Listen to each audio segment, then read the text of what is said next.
Enter.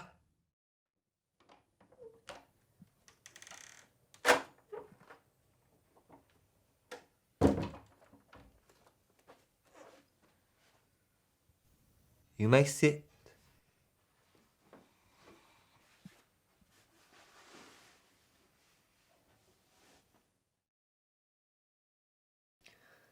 A soldier once told me a story. He told me that when serving in the Second World War, his entire regiment fell ill with a deadly infection.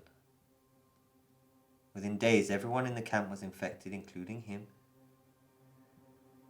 He told me, while he lay there dying, no doctors, no nurses, no one to help him, he turned to God for help. And it was then he heard a voice in his head tell him very clearly, fire is the destroyer of disease. He realized the wound had to be burnt to be healed.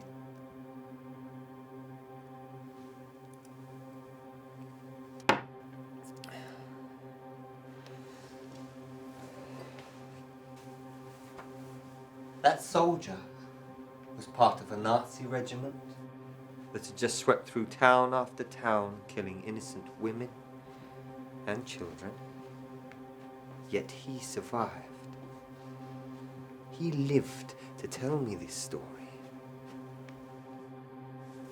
And you know what I learned from this story? That fire is the destroyer of disease.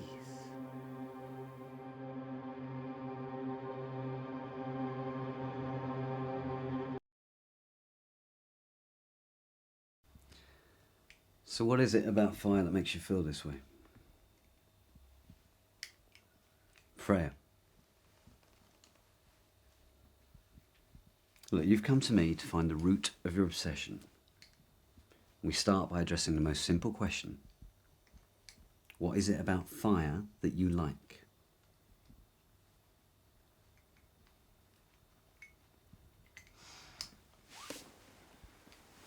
Give that to me.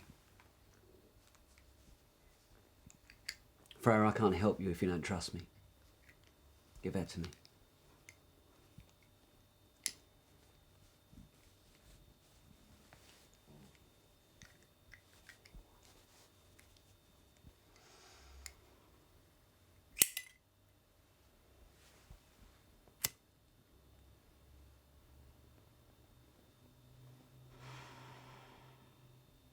What is it, Freya?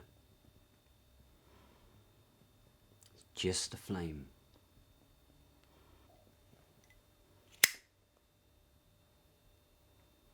So? I don't know. Okay.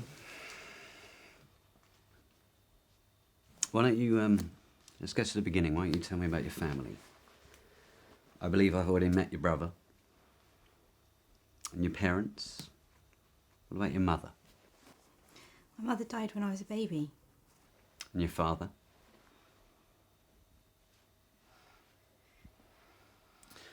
Freya, this next question, it may evoke some very painful memories for you. But I believe it's very important for your recovery. Your father, did he harm you in any way when you were a child? I think that's all I can handle for today. Freya, for this recovery process to be effective, you really do need to tell me everything. That's all. Freya.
ready?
Freya? Freya, what's going on? I need help.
Hey, good you're up. I was worried I was going to have to wake you. I didn't know what you liked, Freya, so I just got like bread, cheese, ham, generic stuff. You know, everyone likes that, I think. Oh, and don't judge me on the state of the apartment. I've literally just moved in, so I haven't had a chance to unpack yet. Freya, Why am I here? you don't remember? I was at home, and then And then what?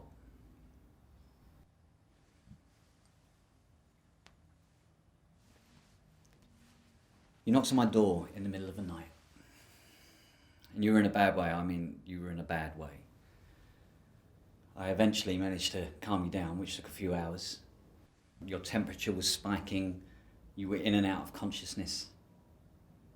Anyway, I bandaged your arm and I cleaned you up, and eventually you stabilised. did you take my lighter? Yes, I want it back. certainly.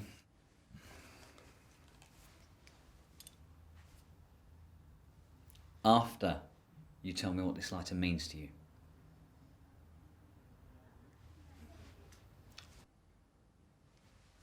I tell you what, let's have something to eat, and then we'll have a chat, all right?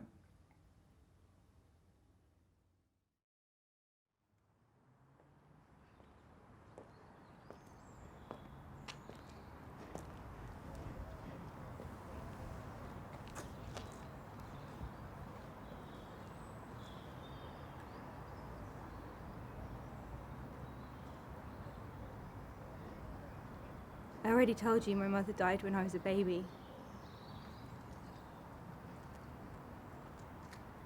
The truth is, she died giving birth to me. And my father always blamed me for her death. When I was 7, he started burning me. And he told me I was the reason my mother had died. He said I deserved to feel the pain and that I should suffer for taking someone else's life.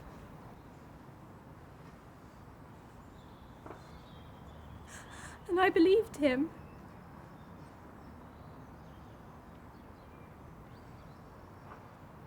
Yeah, but it's more than that, isn't it? You still believe it. Freya, you still haven't let this go. And that's why you burn yourself. That's why you've had this obsession with fire. I can't control it. Sometimes it's just like... Like what? Freya. Seriously, Freya, like what? Is it like this lighter? That was your father's lighter, wasn't it?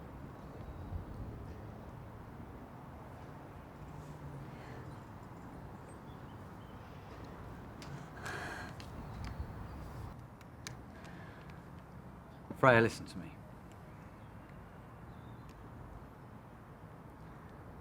When I first started in this business, I had a patient who, like you, she was obsessed with fire. Completely obsessed. Naturally, I wanted to help her. Tried to help her. I even invited her around for dinner. She came to the apartment. I naively thought that all she needed was someone who cared. Of course, my wife,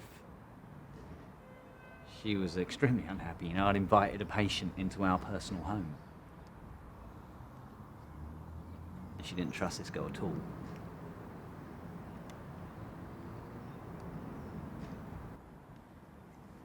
Anyway, a few weeks later, I'm in the office and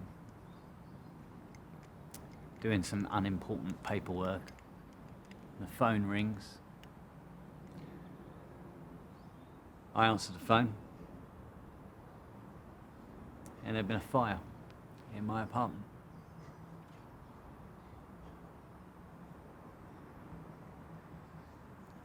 My wife, she didn't make it out.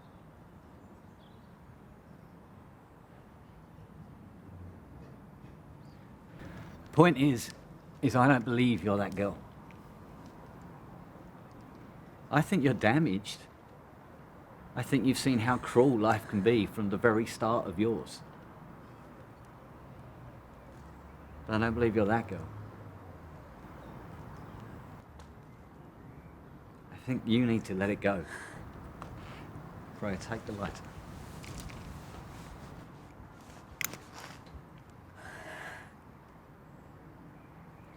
I want you to give that to me.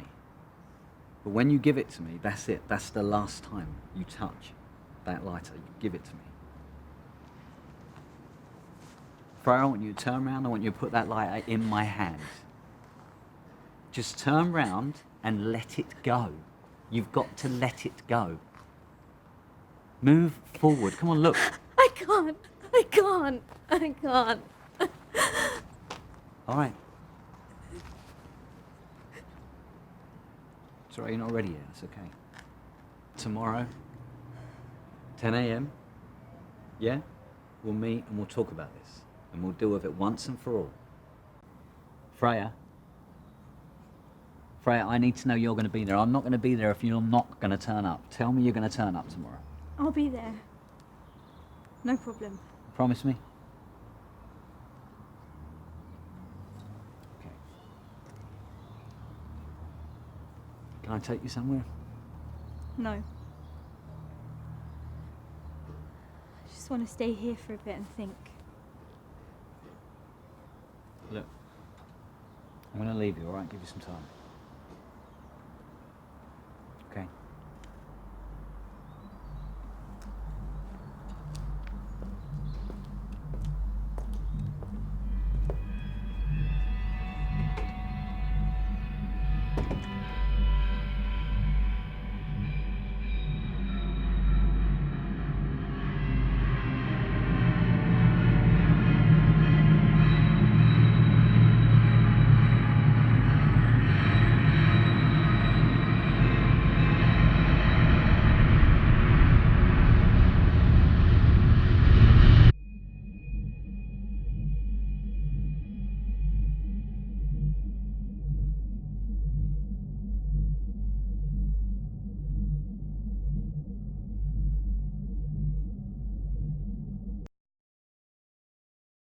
And so I'm sitting there, right? And she's not paying any attention to what I'm saying. I'm listing off everything, right? And a thought comes into my head. Yeah. And I wouldn't act on it. Like, I would never act on it, yeah? But I'm sitting there, and I'm thinking, you're not listening to what I'm saying. I could say anything to you right now, and you're not listening to what I'm saying. I hate it when people don't listen to what I'm saying. So I start to get really angry. I don't let her know. I'm still being calm, just sitting there, like, yeah. And I think, what would happen if I killed you? Obviously, I wouldn't do it. Like, and then later on, we laid down. Okay. And it was still playing in my head. Well, why wouldn't she listen to me? What was she thinking about? That really annoyed me. And so I just thought, you know, I'll wind her up. I'll just start poking her.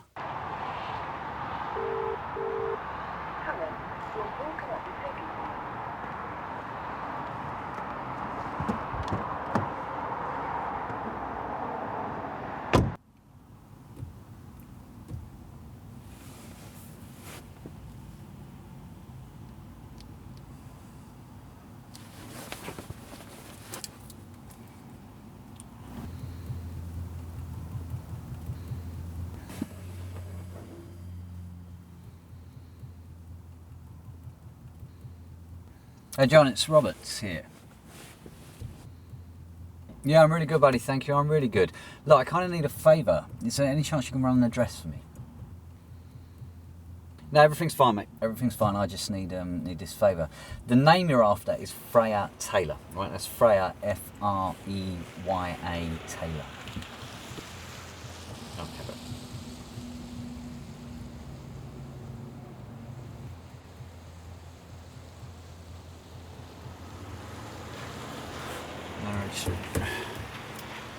Can you run check on her father for me?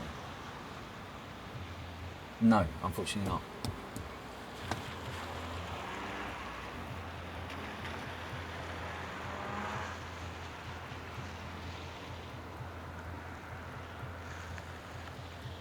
Brooker Road?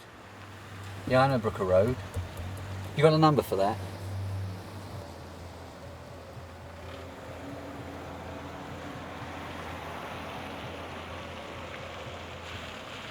John, that's brilliant. Thanks so much, buddy. That's brilliant. Thank you very much. Yeah, that's... Actually, no. No, there's one more thing. Can you tell me, Simon Taylor, is he still alive?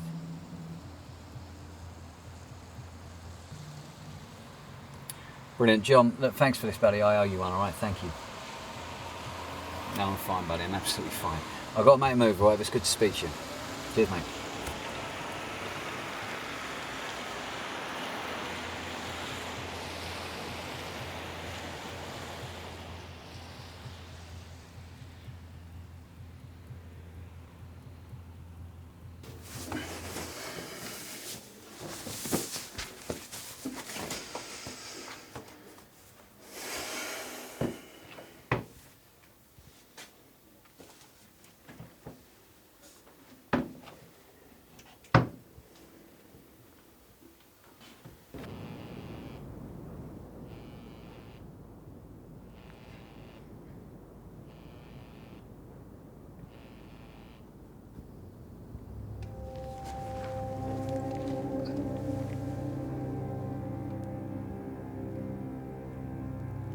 You know, I'm really disappointed in you.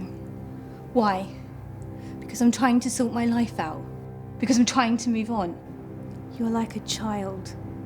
A little child running to her imaginary friend for help. No. I don't need your help anymore. I'm not running to you anymore. I wasn't talking about me. Do you really think anyone could care about you that much? He's less real than I am. You're lying. Freya, it's okay. You'll be all right. You'll live a long and happy life. You're pathetic. This life has been nothing but cruel to you. To us. So let's leave it.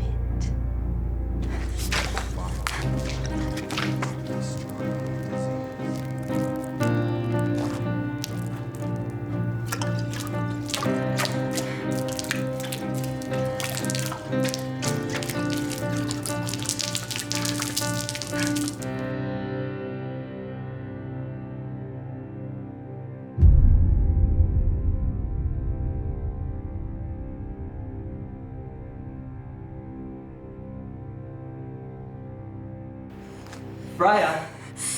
Stay back. Freya, what are you doing? Just, look, we can work through. I'll get you through this. We'll work through this together. You're not real. You're just her messing with my head. Who's her, Freya? Do you think there's someone else here with us? She has guided me, kept me safe. Freya, listen to me. Focus on my voice, right? I am what's real. Nothing else is real, Freya. Listen to my voice. I can hear her screaming in my head. I hurt so much. Freya, please give me the lighter. I can't. I can't play with fire anymore. There we go. All right. All right.